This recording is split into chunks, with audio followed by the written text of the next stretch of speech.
Alors, comme on vous l'a dit, en fait, on ne veut pas faire des moyens, mais on veut faire des actions et des actions en lien avec des objectifs. Pour avoir des objectifs, il faut avoir une vision. La plupart des gens qui n'ont pas réussi à faire de vision, c'est parce qu'ils gardent leur vie dans le moment présent et ils ne s'autorisent pas à rêver. Donc, la première étape, quand on veut créer une vision, c'est de s'autoriser à rêver non pas sur l'existant ou sur votre analyse des moyens pour réussir quelque chose, mais en vous déconnectant de votre vie et de ce qui est possible aujourd'hui et juste en vous autorisant à imaginer ce que vous avez envie, peu importe que ce soit réaliste ou pas réaliste. Donc ensuite, une fois que vous avez rêvé, je vous conseille d'ailleurs d'être dans un endroit calme, de vous mettre de la musique inspirante, de vous concentrer sur vraiment programmer votre esprit pour bien écrire tout ce que vous avez envie, sans être dans le jugement, dans le lâcher prise, en étant inspiré, dans une bonne humeur, peut-être après le sport ou après une bonne méditation, et vraiment noter toutes vos idées sans que des images peut-être de votre rêve.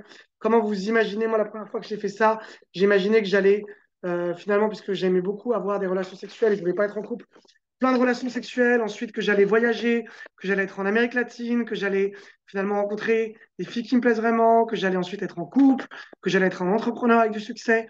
J'ai imaginé tout ça, ce n'était pas du tout réaliste à l'époque, mais c'est ça que j'ai rêvé. Et c'est ça que j'ai accompli ensuite par la suite. Ensuite, vous allez transformer cette idée, ce rêve en action concrète. Comment on fait ça? Avant de savoir comment on fait ça, il faut être bien motivé sur sa vision. Donc, quand vous avez noté votre vision, il faut noter au moins 50 bonnes raisons sur lesquelles c'est important pour vous d'accomplir cette vision. Je pense que 50 bonnes raisons, c'est un minimum, parce que ça va vraiment vous entraîner à quand vous allez avoir des échecs. Et on sait qu'aujourd'hui, un entrepreneur qui réussit, c'est la première qualité, la résistance à l'échec. Le fait que vous ayez toujours cette vision en tête qui va vous permettre de persévérer. C'est-à-dire percer l'illusion qu'il y a un échec pour voir la réalité que c'est juste de l'expérience. J'ai coutume de dire que l'échec ou la réussite sont les deux facettes d'une même pièce qui s'appelle expérience. Et ce qui vous permet de continuer après les échecs, c'est de garder en tête un pourquoi fort. Alors ensuite, on va séparer finalement une idée comme par exemple être heureux, qui n'est pas finalement très concret, ou être millionnaire, qui est un peu concret, mais pas complètement, en un objectif smarter. Smarter, ça veut dire spécifique, mesurable, atteignable, réaliste, temporel, excitant et récompense. Je vais vous donner un exemple. Si par exemple je dis je veux être millionnaire, est-ce que c'est spécifique? Oui, parce qu'il y a un chiffre. C'est mesurable? Oui, il y a un chiffre. Est-ce que c'est spécifique? Non, parce qu'on ne sait pas quand. Et on ne sait pas exactement de manière précise qu'est-ce que ça veut dire. Ça veut dire que j'ai 1 million sur mon chiffre, sur mon compte en banque. Est-ce que ça veut dire que mon patrimoine, si on cumule entre mon appartement et différentes choses, ça fait 1 million? Est-ce que ça veut dire que j'ai gagné 1 million, mais je les ai dépensés au fur et à mesure en même temps? Donc, ce n'est pas suffisamment spécifique. Vous voyez, mesurable, il y a un chiffre, mais voilà. Atteignable, non, c'est pas atteignable parce qu'on ne sait pas quand, quoi, comment. Donc atteignable, ça veut dire que on va se donner une deadline, ce qui revient aussi avec le côté temporel. Et même si c'est peut-être pas totalement atteignable, ce qui va nous rendre atteignable, c'est de séparer l'objectif long terme en objectif moyen terme et court terme. Donc, par exemple, si c'est 1 million dans un an, ça veut dire que dans 6 mois, c'est 500 000, dans 3 mois, c'est 250 000, et dans un mois, c'est peut-être 50 000. Donc, je sépare, c'est peut-être 10 000 ou 20 000. Donc, je sépare un grand objectif et je le décompose en petits objectifs. On reviendra sur cette méthode qui consiste à couper un grand objectif pour le séparer, c'est-à-dire que je mets un grand objectif à long terme et ensuite je le divise en 2, en 4, en 8, en 16 pour atteindre un objectif court. Donc, par exemple, être en couple avec une femme que j'aime, c'est un grand objectif. Maintenant, peut-être que je peux l'atteindre en très court, mais je vais le décomposer en un objectif sur 6 mois, sur 3 mois, et peut-être en 6 mois, ça va être d'abord faire plus de rencontres, et en 3 mois, ça sera faire plus de rencontres, 6 mois, ça va être, je sais pas, développer des compétences de séduction, dont celle et celle-là en principal, et ensuite, ainsi de suite. Donc, je peux décomposer un gros objectif en objectifs plus concrets et plus court terme. Temporel, c'est une deadline. Ce qui pose problème aux gens qui rêvent mais qui n'arrivent pas à incarner le rêve dans la matière, c'est qu'ils n'ont pas mis de deadline, une date de fin. Sinon, vous mettez toujours une date à plus tard et vous allez procrastiner à vie. Donc, il faut vous donner volontairement à vous-même une deadline. Vous rappelez que vous révisez toujours le dernier jour pour un examen. Et donc, en fait, le fait de vous mettre une deadline, ça va vous obliger à avancer ou à vous rendre compte que vous procrastinez en tout cas. Il faut que votre objectif vous donne envie. Donc, des fois, vous écrivez des objectifs par rapport aux autres, ou parce que vous pensez que c'est bien, ou des petits objectifs comme ça. Mais si vous avez noté 50 objectifs quand vous avez noté votre rêve, il faut ensuite que vous notiez les objectifs qui vous motivent le plus. Donc, l'exercice numéro 2, ça va être de noter une vision et ensuite de transformer cette vision en objectif smarter. Je vous enverrai en PDF là, finalement, un lien vers finalement qu'est-ce que c'est que des objectifs smarter pour que vous rentriez plus dans le détail sur ce que c'est. Mais pour la première étape, je vais vous montrer un petit peu à quoi ça ressemble une vision. Ma vision à moi, par exemple, c'est ça. Donc, hop, je mets des images, je mets des phrases qui sont plus liées à la séduction. Là, c'est ce que je veux atteindre. Je mets ensuite comment je me sens. Ensuite, je note par exemple des mots qui m'inspirent, ma mission. Je note ensuite plein de choses que j'aime faire.